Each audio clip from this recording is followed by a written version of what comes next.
All right, I want to talk to you guys about some windows when you're doing inspections. This is a steel-sided house up here in Beaverdale area on 45th Street.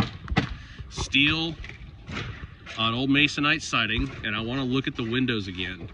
So they have, this is kind of how you're seeing a lot of this steel stuff. They can get it in nice and tight, but this is just a C-channel that on the back wall only has this much of a flap, so we don't have any way that we can actually tape to it once we get our fan fold on to do this, because this house has got the black fiberboard underneath it. We've already pulled open a panel to see it, and instead of hitting the customer up with a whole OSB charge to resheet their house, we're gonna do this. The other thing we're running into is on the soffits up there, they put the siding on first and then nailed the soffit right over the siding. So we have to get that off.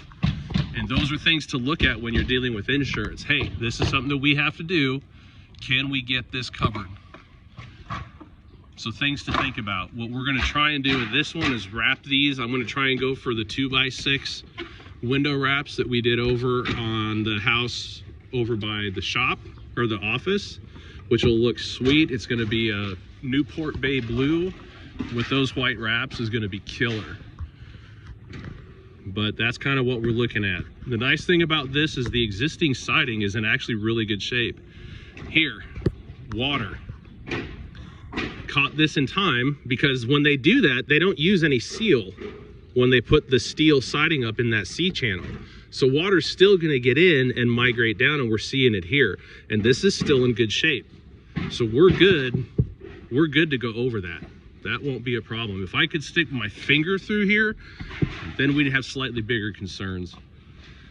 But yeah, just wanted to give you guys a little other piece of information so that when you're looking at jobs, we've got more ammunition to come back on insurance and to start thinking about what all needs to go in this job before we do it. Here's another thing. Look at the top of that window. They've got the C-channel, but they ran a piece of flashing behind it. Can we just say how stupid that is? That's just letting water right in. So these are details to look at. Think about providing service for your customer.